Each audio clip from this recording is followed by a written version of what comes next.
Hello, hello, hello, and welcome back to the Birthright podcast. My name is Taylor, and I am your soul sister and your guide on this journey into the real and raw conversations that modern women are having who are looking to reconnect to the ancient ways.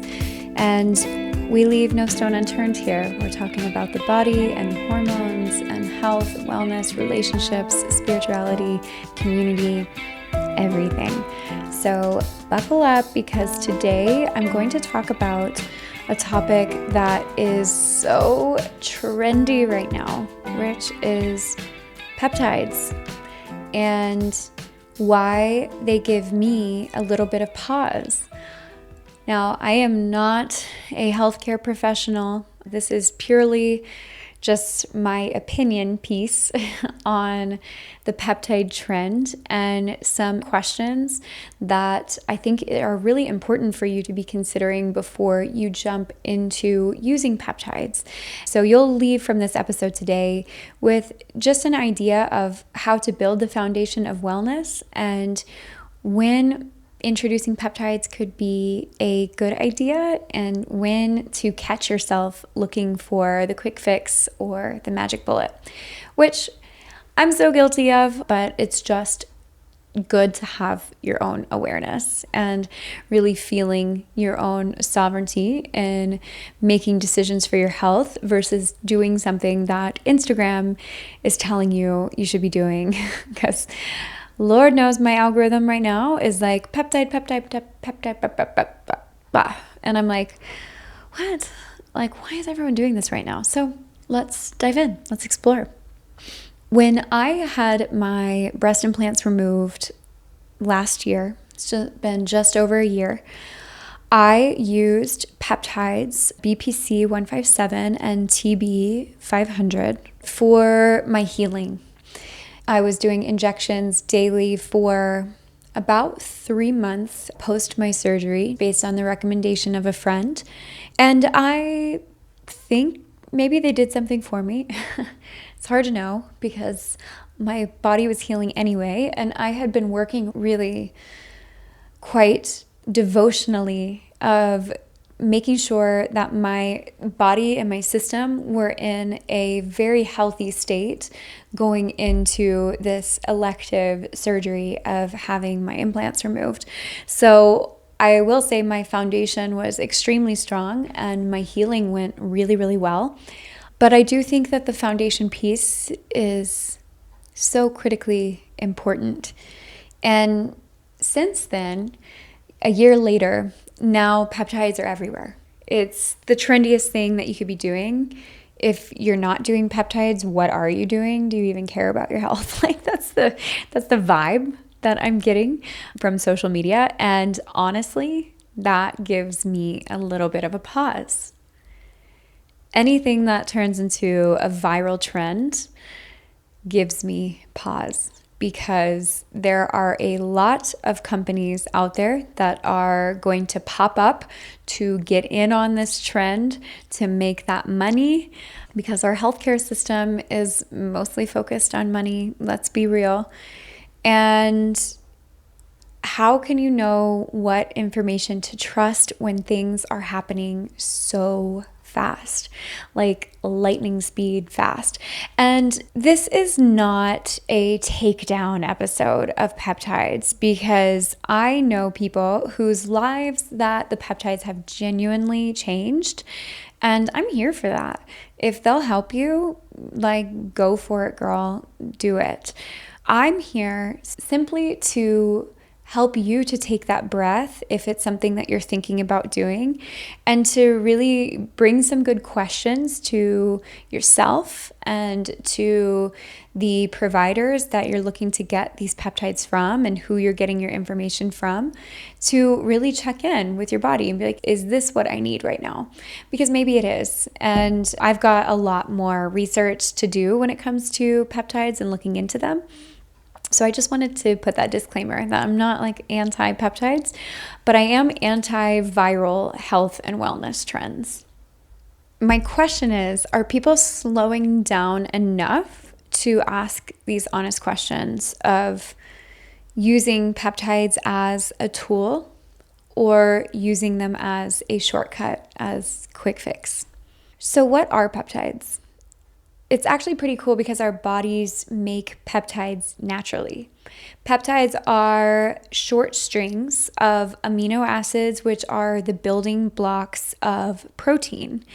And we can think of them as molecular messengers per se. So they aren't actually doing the work, but they are creating the signals and telling our bodies what to do. They are being marketed as a fix for everything under the sun. I've heard about obviously muscle repair and recovery, injury repair, which is what I was taking the peptides for last year post-surgery, but I'm hearing about peptides for weight loss, for increasing libido, for tanning your skin more easily, sleeping better. There's peptides for everything. And it's not a new science. They've been studied for a long time. I think it dates back to like the 20s since they've been studied, but obviously there is a exponential growth in interest and the consumption and the buying and producing of peptides here in 2026.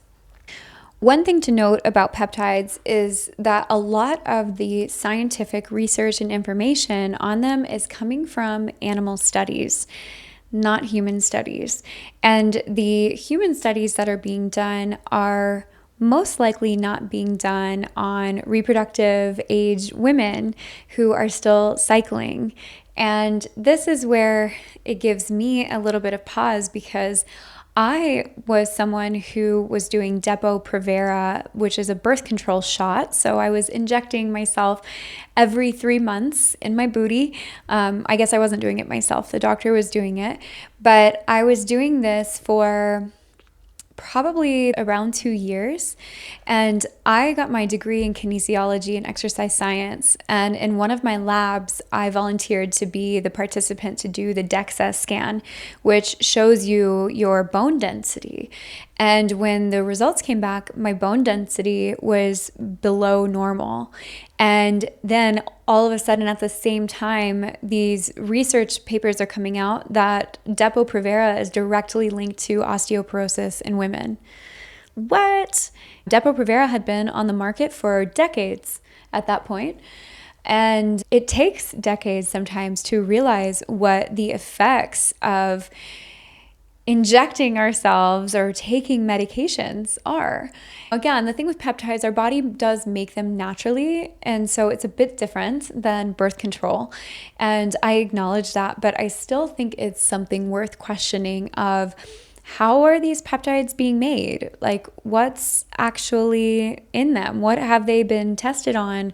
Who have they been tested on? And what are some of the potential long-term effects that could impact me during childbirth or conception or later in life? You know, these are real questions to be asked. And I just say this from like kind of a big sister place of like, just ask them first. Like, make sure you know the answers to these things before you're just like, give me the shot.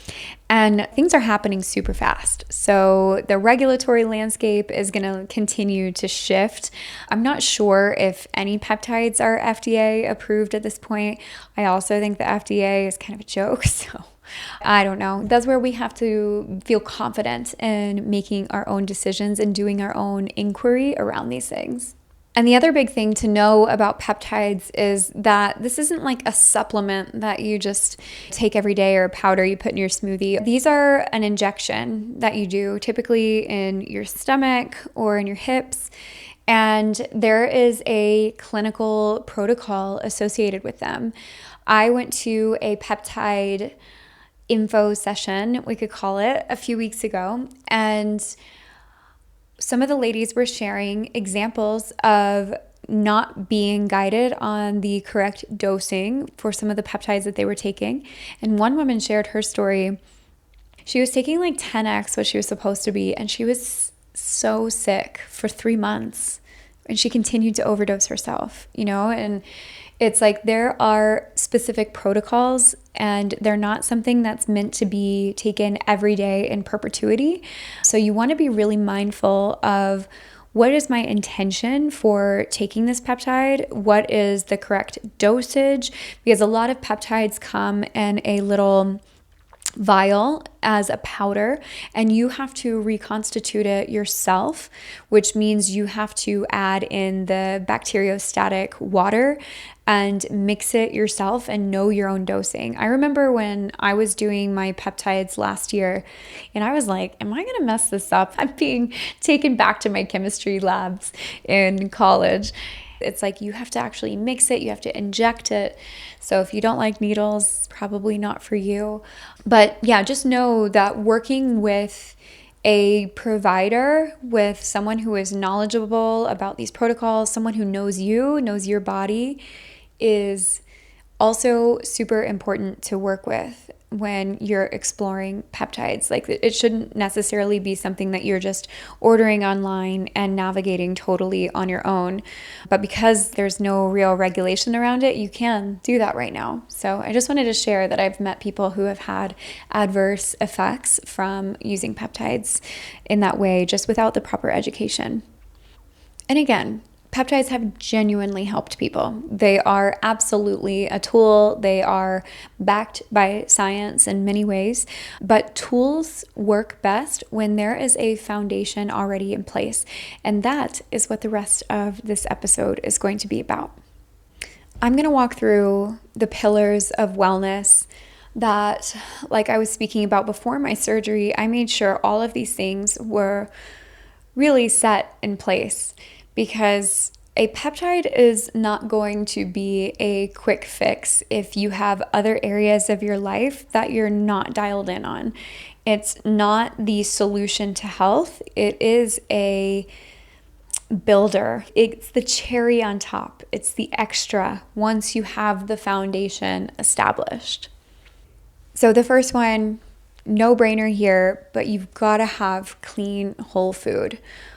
Look at your life honestly and ask if you are eating processed foods, if you have a lot of refined foods and added sugars. My partner and I did a 10-day sugar detox about 2 weeks ago, and I could not believe, I usually read ingredient labels, but I was reading ingredient labels on things that maybe I wouldn't always, because I know that there are good brands and everything like that. And I still couldn't believe how much added sugar is in things.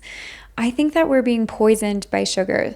Last night, I went out and indulged a bit and got a cookie that from this local cookie place. And oh my God, it was so good. And I felt true joy in my mouth and in my body eating it. And last night I had a pretty intense, I won't call it a nightmare, but it was a bad dream that woke me up, and my heart was just racing and my tummy was in knots. And I was like, I think I overdosed myself on sugar. And my partner and I, we've always said, like, we have some of our biggest conflicts after we have an indulgent day of consuming maybe processed foods or more sugar. So really just evaluate your life honestly, because what we eat, the gut-brain connection is so deep, so much deeper than we've ever historically understood, that what we eat can create and dictate the thoughts that we're having. And we all know our thoughts create our reality. So you got to have clean food. Number 2, you got to move. I wear an Oura ring and I love like getting my 10,000 steps a day, but we are not meant to be sedentary. Find ways to move that light you up, that you like to dance, or you like to hike or walk in nature, or go to a swim class, like just ways that feel good for your body to move. Because if you live a sedentary lifestyle and you're like, peptides are going to be the way that I get healthy, and you're not moving your body, forget about it. It's not going to work, or it's going to work short term, but going to have negative long-term effects, because we have to get these habits dialed in. Sunlight and grounding. Are you getting sunlight every single day? Are you going outside and looking at the sun? I mean, this is so underrated. but it is the most grounding technology that we have, is to put our bare feet on the earth and to feel the sun on our skin. So make sure that you're getting outside every single day and that you're limiting blue light before sleep. Blue light really messes up our melatonin cycles and it keeps us up later. So my partner and I, we put on our blue light blockers around 7:30 every night. So I would honestly like to put them on even earlier. And we're really making sure that we're limiting screen time later in the evening so we can get great sleep, because sleep is so important. Are you getting 7 to 8 hours of sleep per night? A peptide is not going to fix that. You gotta look at your own patterns and get real on where do you need to make changes in your life to build this foundation that then the peptides can come on top of. A couple other things here are water quality, making sure that you are drinking really high quality water, adding in electrolytes and minerals to your water. I loved Alive water when I was living in Austin, but it was so expensive. So now we just do an RO filtration system, reverse osmosis, and it tastes so good. It's great, but we're adding minerals back into it because the reverse osmosis takes out the minerals as well. So make sure you have good water and that you're drinking enough water and staying hydrated. I call it my emotional support water bottle.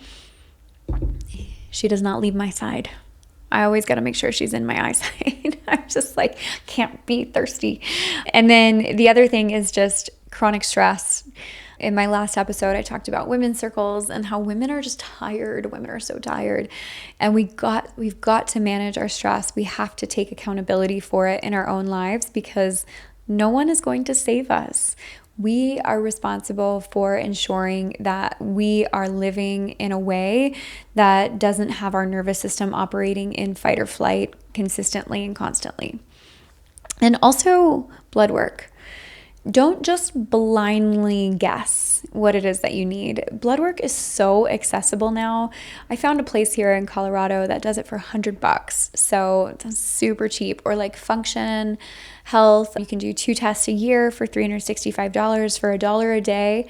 And you actually get a real-time picture. Now it is just a snapshot. It's just at one time. So as a woman, we have to think about where are we at in our cycles, because that can affect our blood work.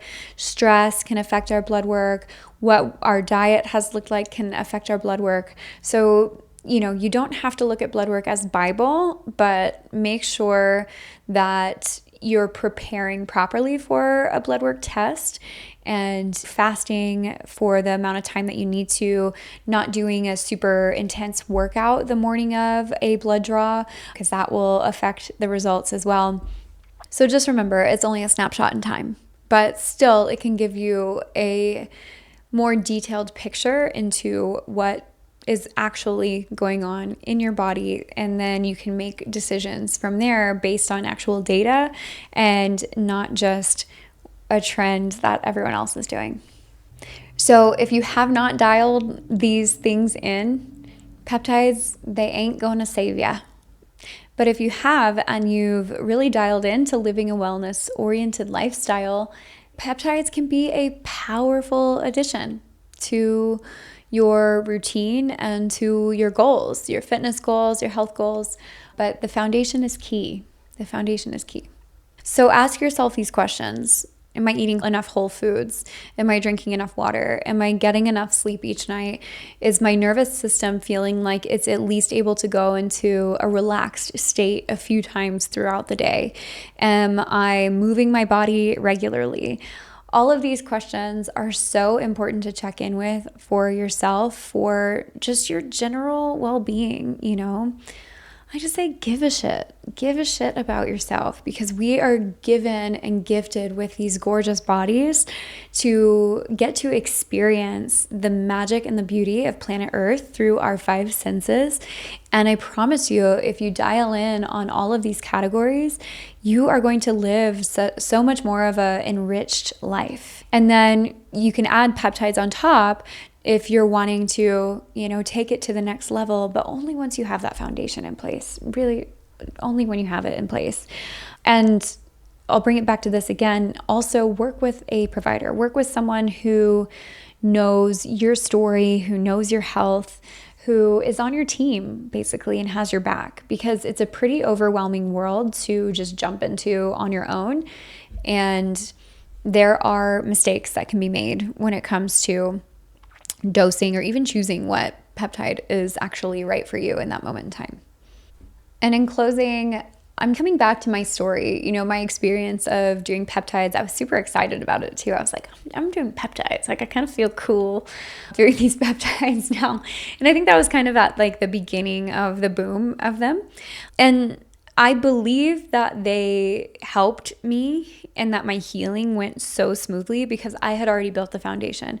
I had made it my top priority 2 months leading up to my surgery that I was living in alignment with what my highest self wanted, which is to feel good in my body. If you don't feel good in your body, don't just run to peptides. Address why you're not feeling good and see what can actually just unfold naturally.